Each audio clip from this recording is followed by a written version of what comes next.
Hi, everybody. Karen Moby here for Tech Republic. Glad to be talking today with Peter Martini. He is the president and co-founder of iBoss. Thanks for being with us, Peter. No, thank you, Karen. Thanks for having me. Absolutely. We hear about all the time. We talk about it all the time. Significant breaches, how this impacts people, customers' data, information, often sold on the dark web.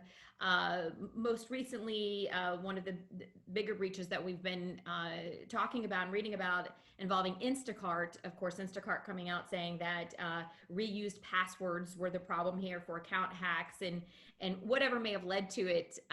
The bottom line is still for people, a lot of times, I mean, we're talking about millions of people, their information isn't always safe. And there's always ways that unfortunately it can get out there and into the wrong hands. Let's talk a little bit about some of these breaches, what you're seeing, more in general, and why people should be concerned.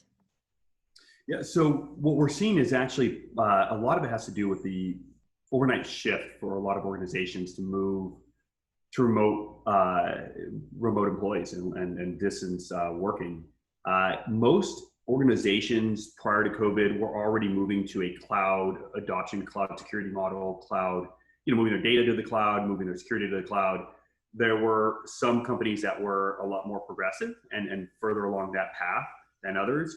When COVID hit, what we've seen and heard from a lot of our customers, a lot of the organizations we work with, they had to overnight figure out how do they go from a traditional security design, which is a perimeter type security, where you're the castle moat, you secure the corporate headquarters, and that becomes your security edge, to my data and my employees now no longer live inside the castle. They're outside the castle. They're accessing my data outside the perimeter. And how do I actually shift to that security so it secures those mobile users and remote workforces? So during that gap, you can imagine it's a free-for-all for hackers. You now have employees who traditionally had access to sensitive information and were within the windows or the walls of the corporate office. They're now outside using public networks, public Wi-Fi, homes that were never designed, are likely not designed to have enterprise grade security, firewalls, et cetera, now are out there accessing corporate information. So effectively they're exposed, right? These employees were out there and issues like, they access VPNs, the VPNs connect them back to the corporate office to then get to their corporate, cloud data that's sitting inside of Azure or AWS. So you can see where a hacker, it's somewhat of a hacker dream, right? It's you have them exposed and they're out there on their own. So that is a huge shift that a lot of organizations were scrambling to fill that gap, that void. Yeah, definitely. COVID-19 and the pandemic hitting and the way we were scrambling was just a gift to these hackers, unfortunately, that are looking to take advantage of a bad situation. So when we talk about cloud data infrastructure and being vulnerable, what do companies do? We don't know how long many of them will have their workers at home. How do they continue to build things up so they aren't as vulnerable?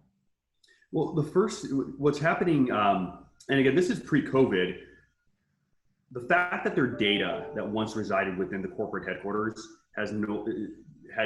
began to move to the cloud, right? Third-party clouds like Azure and AWS. The traditional perimeter, as I mentioned, really shifted from the company headquarters to the individual user. So now you have users that are accessing data that no longer is in corporate headquarters, it's now in the cloud. Those users are now your new perimeter. So securing the user and the device, not the perimeter, becomes important. So this was all happening before COVID. And then you also have new architectures out there like ZTNA, Zero Trust Network Access, as well as what some analysts refer to as SASE, Secure Edge, the Secure Access Service Edge.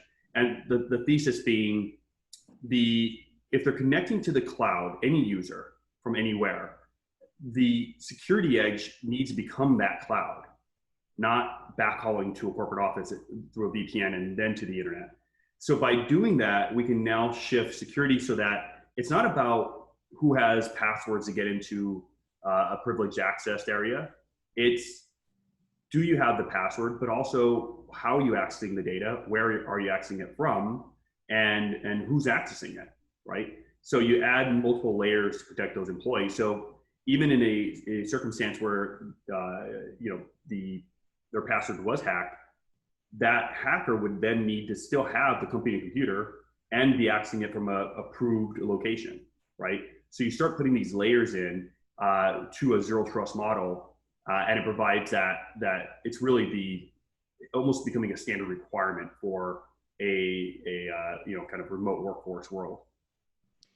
Yeah, just it's it's such a difficult time, Peter, for everyone, for every company, and the uncertainty and with employees, and are they going to go back into the office? Are they going to be staying here? In IT budgets, let's finish on that. I mean, for some of the so many companies, to ramp things up and to pivot on a dime, and having to beef up their infrastructure. I mean, not a lot of budgets are just ready for that increase.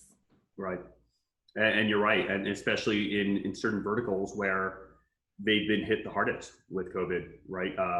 Hospitality, et cetera. The budgets there become very difficult. What you'll find is, while securing the individual users, provides more security, it's actually a lot more efficient. So the majority of customers, I would say well over 80%, find significant savings by shifting to that design. And why that is, you no longer have to spend all this CapEx dollars in buying equipment, stacking it up at your office, setting it all up. I mean, that costs real dollars. You now just shift to SaaS, right? I mean, it's the sort of Microsoft Office model where I can host it, I can run it, I can manage it, but is it just a lot cheaper to say each individual employee is going to cost me X dollars per month to secure? It's a lot more efficient design. And then the security edge providers take the burden of all the back end updates, the patches, et cetera. So it creates a lot more efficient model than you would think. And it's actually one of the catalysts of why organizations are moving that way pre-COVID anyhow. Absolutely. Yeah. Well, it'll be interesting to see, Peter, how this all shakes out, and a lot of the changes that have been made along the way. And like you mentioned, it may end up being more efficient, for so many organizations to take this route, now that we've found ourselves in the position here that we're in with it, from being because of COVID, because of the pandemic, or maybe even before it was something they were looking into. Well, I certainly appreciate you being here with us today. And for all of you out there, of course, we appreciate you watching. And for much more on cybersecurity and what you need to know to keep your company safe, make sure you check out Tech Republic at ZDNet. Thanks for watching.